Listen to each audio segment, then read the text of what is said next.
Hi and welcome to my channel. இன்றைக்கி நம்ம பார்க்குறது மீன் குழம்புங்க. நான் விரால் மீன் 1 கிலோ எடுத்திருக்கேன். அதுக்கு 1 கப் அளவுக்கு சின்ன வெங்காயங்க, 1 கப்பு சின்ன வெங்காயம், 1 கைப்பிடி அளவுக்கு பூண்டுங்க. இது ரெண்டும் நல்லா வணங்கணுங்க. இது ரெண்டும் நல்லா வணங்கினதுக்கப்புறமாங்க 2 பச்சை மிளகாய் போட்டு மீன் குழம்பு வச்சு பாருங்கள், நல்லா இருக்குங்க டேஸ்ட்டு. இதில் கொஞ்சமாக கருவேப்பிலைங்க, 1.5 டேபிள் ஸ்பூன் சோம்புங்க, 1 டீஸ்பூன் மிளகு. இப்போ இதுவும் நல்லா வணங்கினதுக்கப்புறமாங்க 2 தக்காளி, மீடியம் சைஸ் தக்காளி 2, அதையும் போட்டுட்டுங்க கொஞ்ச நேரம் மூடி வச்சிட்டோமா தக்காளி நல்லா மசிஞ்சு வந்துடுங்க. இது நல்லா மசிஞ்சு வந்ததுக்கப்புறமாங்க இதில் நம்ம சாம்பார் பொடி, கொத்தமல்லி தூள், மஞ்சள் தூள் 3 சேர்த்திக்கணுங்க. கொத்தமல்லி தூள் 2 டீஸ்பூனுங்க, சாம்பார் பொடி 3 டேபிள் ஸ்பூன் போட்டிருக்கேன், மஞ்சள் தூள் 1/2 டீஸ்பூனுங்க. கொஞ்சமாக தண்ணி ஊற்றி இதெல்லாம் நல்லா கலந்து வர அளவுக்கு மூடி வச்சிட்டோமாங்க. அது இதாகிடுங்க. ஒரு தேங்காய் ஒரு 1/2 கப்பு தேங்காய்ங்க, அதையும் அதிலே கலந்து நல்லா ஆறுனதுக்கப்புறம் இது நல்லா மைய அரைச்சி எடுத்துக்கணுங்க.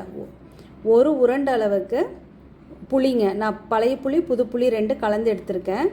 இதுக்கு நான் நல்லெண்ணெய் தான் யூஸ் பண்ணுவேங்க. மீன் குழம்புக்கு எப்பயுமே நல்லெண்ணெய் தான் நல்லா இருக்குங்க. நல்லெண்ணெய்ங்க, எண்ணெய் நல்லா காஞ்சதுக்கப்புறமா கொஞ்சமாக கடுகு போட்டுட்டுங்க நம்ம கொஞ்சமாங்க சும்மா ஒரு 4-5 பல் பூண்டு, சின்ன வெங்காயம் இதை தட்டி வச்சுக்கணுங்க. இப்போ நல்லா பூண்டு இதானோன்னு கடுகு நல்லா பொரிஞ்சதுக்கப்புறமாங்க இப்போ தட்டி வச்ச பூண்டு, கருவேப்பிலை, சின்ன வெங்காயம் 3த்தையும் போட்டுருங்க. ஒரு வணக்கிடுங்க, லைட்டாக இதான போதுங்க. இப்போ நம்ம ஏற்கனவே அரைச்சி வச்சுருக்கிற அந்த மசாலாவையும் இதில் கலந்துக்கணுங்க. எல்லா மசாலாவையும் கலந்துட்டுங்க புளி தண்ணி நம்ம டேஸ்ட்டுக்கு தகுந்த அளவுக்கு, நான் புளியும் காரமும் கொஞ்சம் எப்பயுமே சுருக்குன்னு தான் வைப்பேங்க. ஏன்னா அப்போ தான் அடுத்த நாளைக்கு அது இதாக இருக்குங்க. அதனால் புளி தண்ணி, உப்பு எல்லாமே இதில் கலந்துக்கணுங்க. உப்பும் போட்டாச்சுங்க, புளி தண்ணி ஊற்றியாச்சு.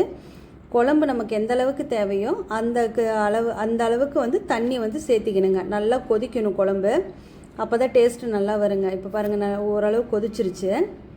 இன்னும் நல்லா கொதிச்சதுக்கப்புறமாங்க மீனை நல்லா வாஷ் பண்ணி எடுத்து வச்சாச்சுங்க. குழம்பு கெட்டியாகிடுச்சு. 1 டீஸ்பூன் வெந்தயத்தூள் போட்டிருக்காங்க. குழம்புக்கு நம்ம மீன் குழம்புக்கு வெந்தயத்தூள் போட்டால் நல்லா இருக்குங்க.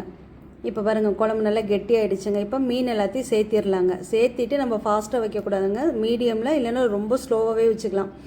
இது மண் சட்டிங்கிறனால கிட்டத்தட்ட ஒரு 10 நிமிஷம் அதோட இது நல்லா கொதிச்சுட்டே இருக்குங்க. அதனால் நான் போட்டுட்டு ஒரு 5 மினிட்ஸில் ஆஃப் பண்ணிட்டேன். இப்போ பாருங்கள், நல்லா இதாகிடுச்சு. லாஸ்ட்டாக கொஞ்சமாக கருவேப்பிலை போட்டுட்டுங்க க்ளோஸ் பண்ணி வச்சிட்டோமா அந்த சூட்டுக்கே மீன் நல்லா இதாகிடுங்க, வெந்துடும். அது ரொம்ப நம்ம விட்டோமா கொலன்னு ஆகிடும் மீனுங்க. இது இட்லி, சாப்பாடு 2க்குமே நல்லா இருக்குங்க. செஞ்சு பார்த்துட்டு எப்படி இருக்குதுன்னு சொல்லுங்கள். ட்ரை பண்ணி பாருங்கள், நல்லாயிருக்கும். தேங்க்யூ ஃபார் வாட்சிங். லைக் பண்ணுங்கள், ஷேர் பண்ணுங்கள், கமெண்ட் பண்ணுங்கள், சப்ஸ்கிரைப் பண்ணுங்கள். தேங்க்யூ ஃபார் வாட்சிங்.